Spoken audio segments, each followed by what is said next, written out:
Pero ustedes son descendencia escogida, sacerdocio regio, nación santa, pueblo que pertenece a Dios, para que proclamen las obras maravillosas de aquel que los llamó de las tinieblas a su luz admirable. Hola, te bendigo en este día y te doy gracias por darme la oportunidad de contar y que escuches mi testimonio. Este testimonio tiene que ver de dónde me sacó el Señor, de dónde me rescató. Yo estaba en las tinieblas haciendo cosas que no le agradaban a Él, pero no tenía idea de eso. Nadie me lo había dicho, no lo había escuchado.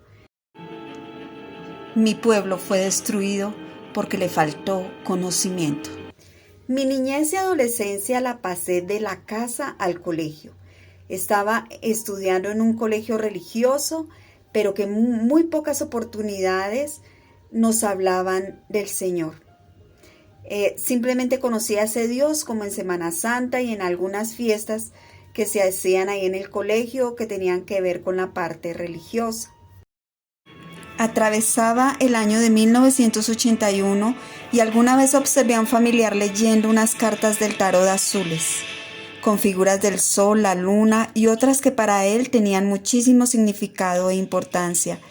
Le era fácil interpretarlas y me causó mucha curiosidad, tanto que él me dijo: esta es herencia familiar, quizás sea la tuya. Luego de un tiempo me enteré que en realidad la adivinación era un legado espiritual, pero solo aquellos que eran elegidos tenían el privilegio de servir. Mi abuela lo había aceptado y practicado. No solamente leía las cartas, sino que también hacía rituales invocando guías espirituales. En estos ritos se nombra a un Dios y se rezan oraciones como el Padre Nuestro que hacen que las personas sientan confianza y crean que no están haciendo nada en contra de los mandamientos de Dios. Mi atracción por las cosas ocultas y obscuras continuó, pero no fue hasta que mi abuela murió que empezó a entrar en mí una atracción sobrenatural que despertó mucha curiosidad. Ya estaba llegando a los 24 años cuando empecé a sentir la necesidad de tener más conocimiento y sin proponérmelo empezaron a fluir muchas cosas. Nadie entre los tuyos deberá sacrificar a su hijo o hija en el fuego, ni practicar la adivinación, agorería o hechicería. Tampoco hacer conjuros, servir de médium, practicar espiritismo o consultar a los muertos. Cualquiera que practique estas costumbres se hará abominable al Señor, y por causa de ellas el Señor tu Dios expulsará de tu presencia a esas naciones. Muchas veces hemos visto o oído cómo se repite una y otra vez la misma historia de ataduras o maldiciones generacionales. Es decir, el padre o madre han sido adúlteros, machistas, o existen matriarcados, o tienen algún tipo de vicio, y los hijos heredan rasgos en su carácter, o algunos dones como premoniciones o adivinación, como era mi caso. Situaciones que se van afianzando en la niñez y la adolescencia al observar a sus padres. Sin embargo, no se les presta ninguna atención, pues se le ha normalizado. Y simplemente se dice que se parece mucho a su padre o a su abuelo o a algún familiar. Lejos está de entender esta gran verdad espiritual. Lo que te puedo decir es que esto no es de Dios. Te lo dice una persona que casi que tocó fondo en esta situación y que así como Dios quiere darte vida eterna y darte todas sus bendiciones, existe también alguien interesado en tu alma para darte muerte eterna. Fuiste ungido, querubín protector, porque yo así lo dispuse. Estabas en el santo monte de Dios y caminabas sobre piedras de fuego. Hay quienes prefieren negar su existencia, pero existe porque, como leímos en el versículo anterior, fue creación de Dios. Pero todos sabemos su historia. Se llenó de orgullo y se rebeló contra Dios, y de allí fue expulsado, y desde entonces no solamente es enemigo de Dios, sino de toda su creación, lo que incluye, y sobre todo, a todos los seres humanos.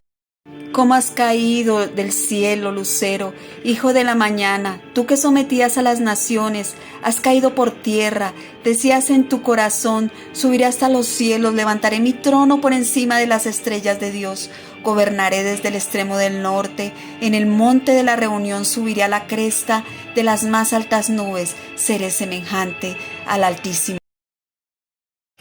Un día común y corriente para mí, pasé por una librería y di mi primer paso.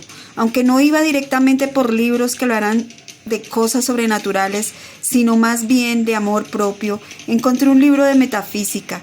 El significado más conocido de la metafísica es el estudio de las causas y los orígenes, significado nada peligroso, pero resulta que ahora me encuentro con este libro de la metafísica cristiana, que lógicamente me llamó mucho más la atención, porque en su contenido se nombran muchos versículos de la Biblia.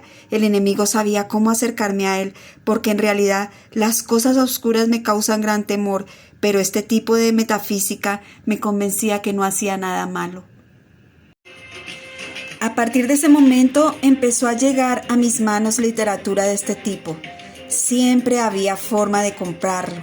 Mi mente se iba llenando más y más de este conocimiento, ahora no solamente de este tema, sino de magia blanca, muy unida a la metafísica, un poco después de magia verde, roja y, ¿por qué no?, de la magia negra.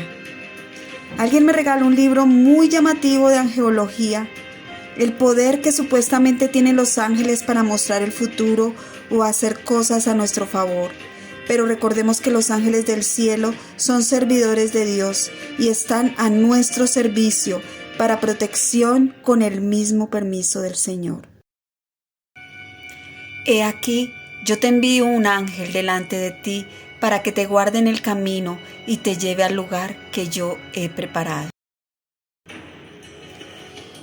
Los ángeles que se rebelaron junto con Lucifer también fueron expulsados. Entonces quizás son esos los que poseen poderes no dados por Dios. Finalmente son servidores del enemigo.